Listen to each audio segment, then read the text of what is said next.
The fighting game community has stayed strong for a number of years.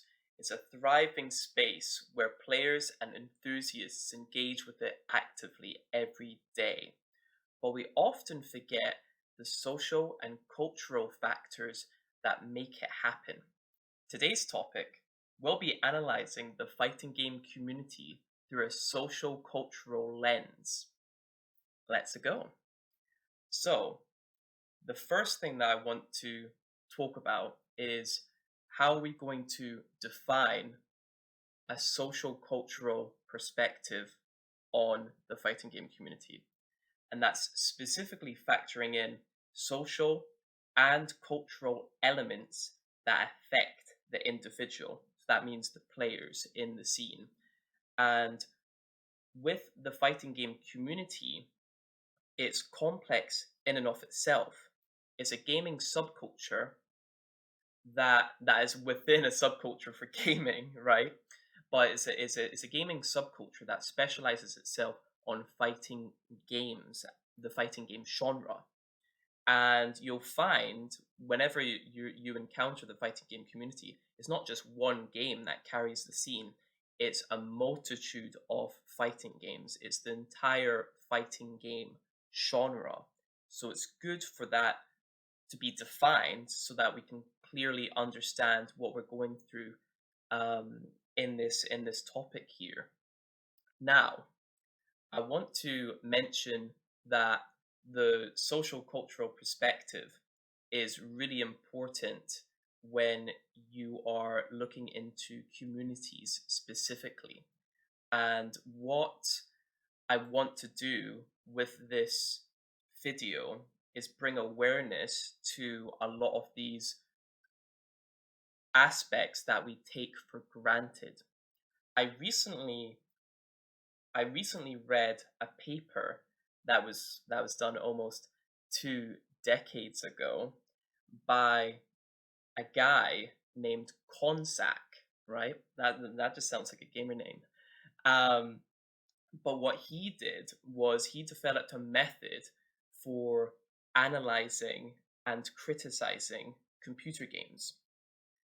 He created a method that was made up of 7 different layers for a computer game. So, for those in particular, would be um,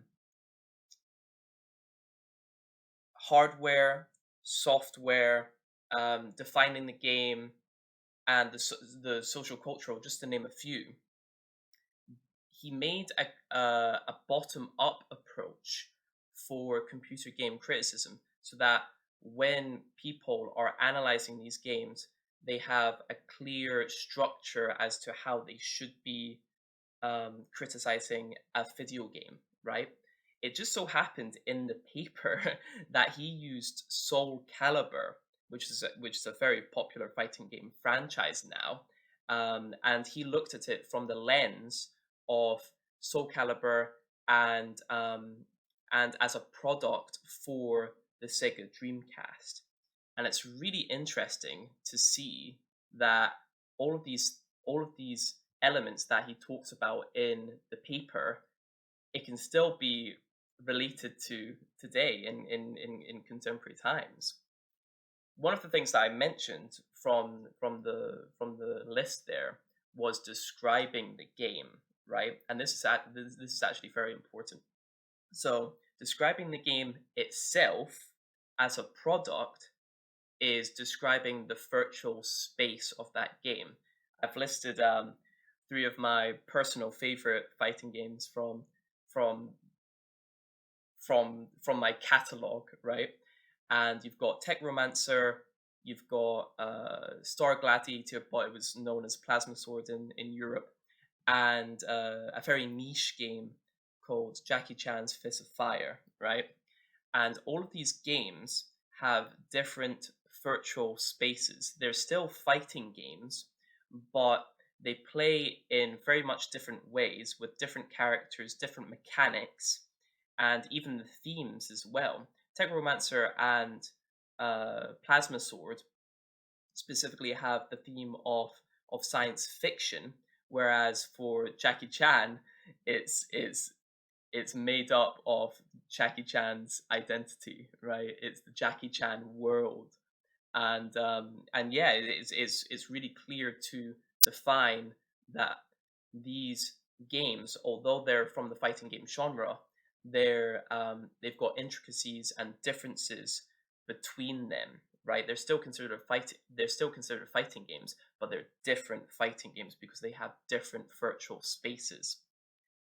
The main thing that I'm interested in when I was reading this paper is specifically the playground, and that's the culture surrounding these games, right? And when I first read that, I was like, that's the fighting game community. You can talk so much about the playground of of fighting games because it's such a huge community that you can just talk about so much with that. And that's what I want to try and do today. I was heavily inspired by Konzack's work, specifically in that paper, and I made my own bottom up approach to fighting game community culture, heavily inspired by Konzack's approach. Even though he did video game criticism, I want to put on its head and specifically look at the social cultural aspects of fighting game communities, fighting games, and playing them. So, using play as a key aspect to participation in the community, actually playing the game, right? And you can see there that I've got a four-tiered approach: exposure to play, access to play, so casual social play, and competitive play. These four tiers are important to understand the social cultural perception of fighting games. Now, exposure to play is the first one. Arcades and your local is the most common way to be exposed to the fighting game community. There's a lot of things I would take for granted. For instance, the geographical location of these locals and arcades, right? Let's say someone's living in a remote area in the countryside. Most likely, they won't have the exposure there from that scene because they're geographically they're too far away, right? Whereas, let's say you're situated in a city where you do have a scene, you're way more likely to be exposed to play if you live in those areas. So having a geographical advantage is something to consider when focusing on exposure to play. Another common way is social media and advertisement campaigns. Social media is prevalent in contemporary society for a number of different things, but specifically for the fighting game community, it maintains the community and it has a reach that can bring in a new audience for the community and a completely new demographic of players. Traditional advertisement campaigns also do that with TV ads, with newspaper ads. You've got billboards. These are all very traditional advertisement mechanisms, but it can still be applied to social media. Another one, which is very simple, is establish social connections. That just means if you've got a friend or a family member that has talked about fighting games, at that moment you're exposed to the idea of play. There's a product there that's out there waiting to be experienced. You've not experienced it yet, and you might think, well, I'm actually quite interested in how that sounds. I kind of want to play it now. So how do you go about playing this game that someone's just that's just talked to you about? How do you go about doing it? This is the next stage for that, and that's access to play. another thing that's taken for granted. I've used Fighting EX Layer as an example for this, and I'll explain that. So, but I want to define these first. Hardware, software, and online. These are all very key aspects to being able to access the game, to play the game. Hardware, software, that's quite it's quite easy to define. Hardware is specifically the hardware that is able to run the game, so to run the software. If you don't have, if the game doesn't support console or PC play and it's only through an arcade, then you need to have access to an arcade cabinet, which is most likely to be in a physical arcade establishment, right? So being able to access that is really important when your game is specifically arcade only.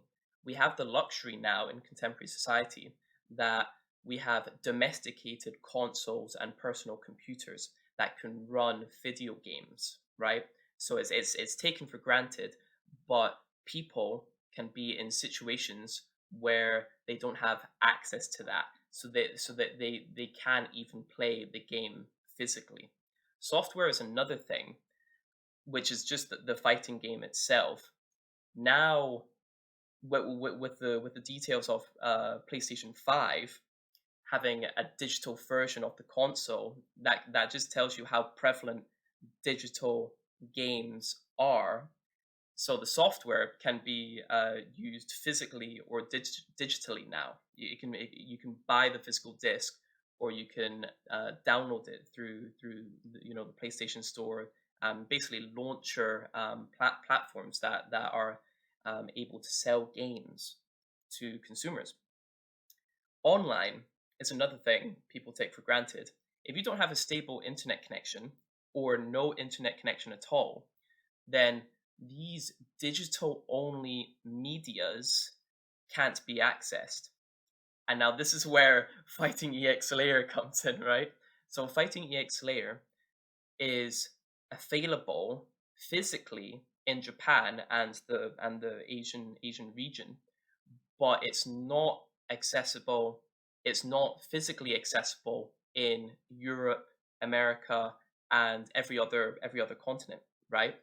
So that means if you don't have the online capabilities to download and play video games, you're out of luck if you want to play Fighting EX Layer. And that's the importance of physical software still being available to consumers.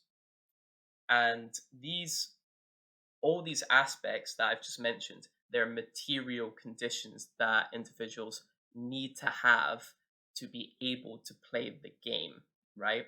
Any fighting game. It can be applied to any fighting game. Now, this is where it gets a bit fun. Now, just assuming that you've been exposed to fighting games, exposed to play, you've been you can now physically access the game, right? Access to play. Now it's actually playing the game, right? Casual social play is as simple as it gets. You're playing the game, you're experiencing it firsthand, you're forming opinions on characters, lore, you're discussing mechanics with your friends, and wanting to win against your friends and family and all of that. So it's a very casual experience. You're just getting your feet wet, right? And deciding whether or not you want to play fighting games more or become an enthusiast, right? So single player, arcade mode, story mode, and training modes, these are all just modes to help uh, single solo players experience the game and help them decide whether or not they actually like the game. Local multiplayer is an opportunity for you to get a bit more competitive in an offline space. So let's say you're playing your sister, you're playing your friend, you're playing your gran, anyone, and they're a filthy Dan main, and you want to kick their ass with Cammy, right? So that's where the competitive side creeps in, right?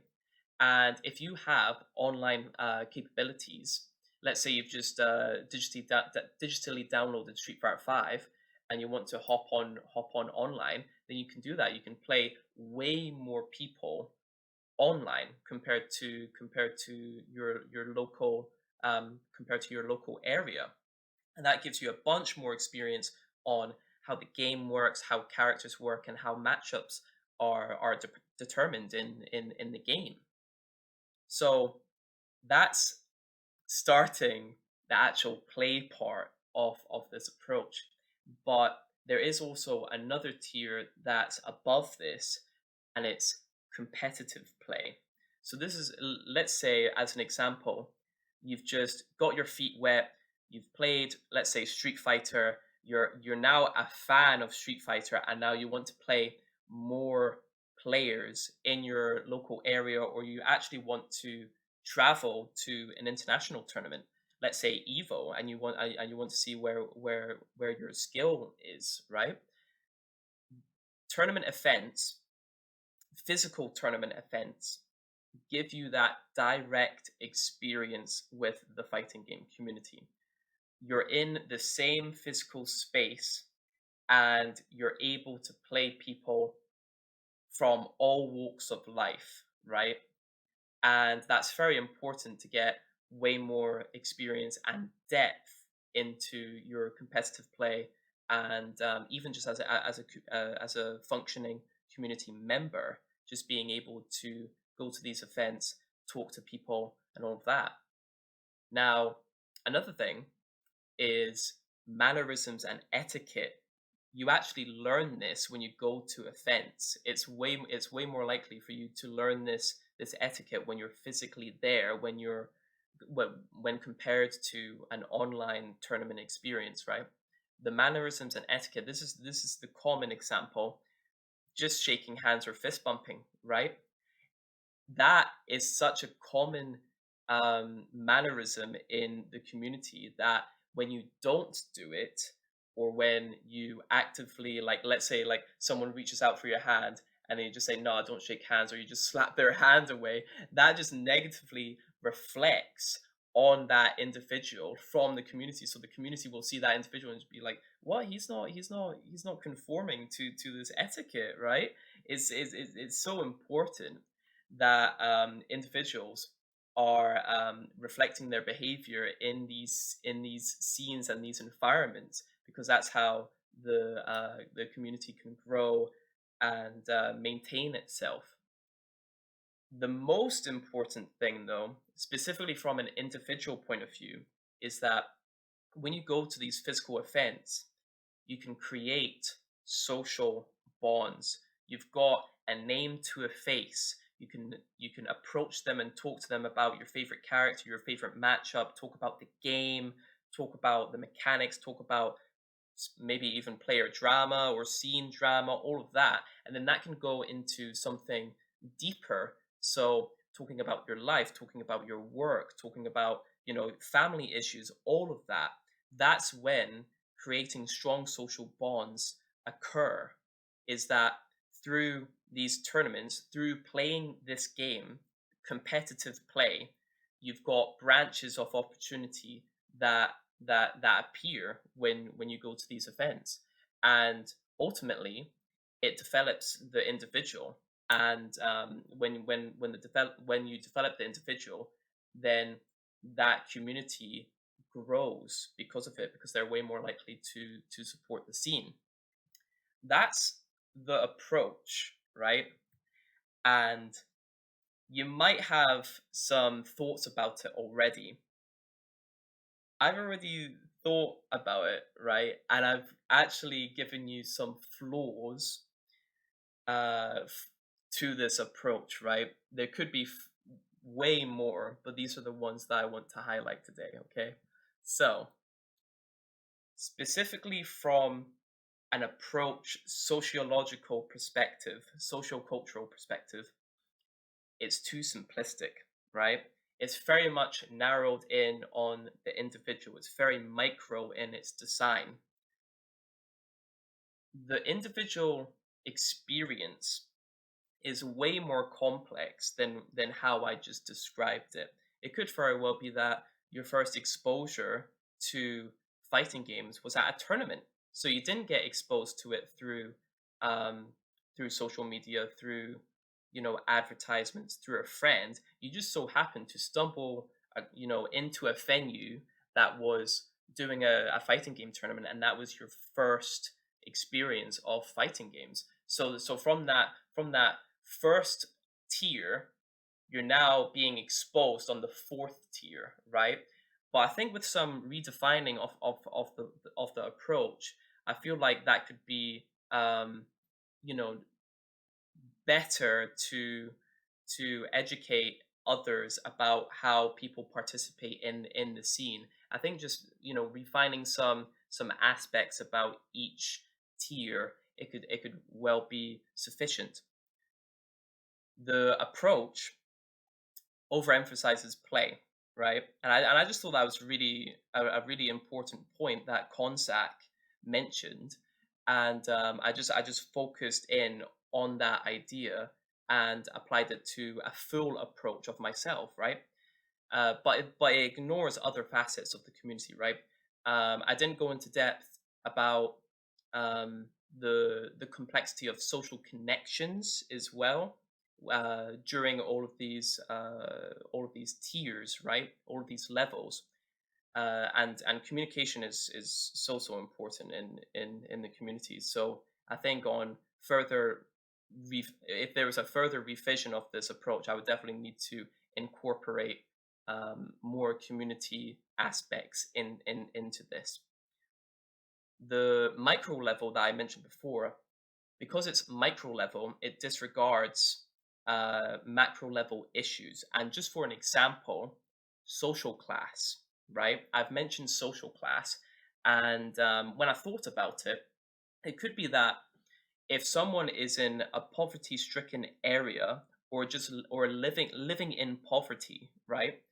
You will not have the same opportunity to access video games, period, right? Because that means that you need to have economic stability, and have the means to actually purchase and maintain an internet connection, hardware and software, right? So it's getting into a bigger topic now of social class, and I did disregard that aspect, but it is very important to understand that that could be an issue as well that prohibits individuals participating in the fighting game community.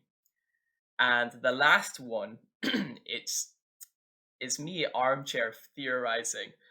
So picture this, right? I've just read this paper that's almost 2 decades old, and I just think that's the best thing ever, and you can apply it to fighting games, especially because they used Soul Calibur as an example. And I just go about my day and write up a few notes on some things, right? Some ideas based on experience. It is based on experience, but just some ideas, right?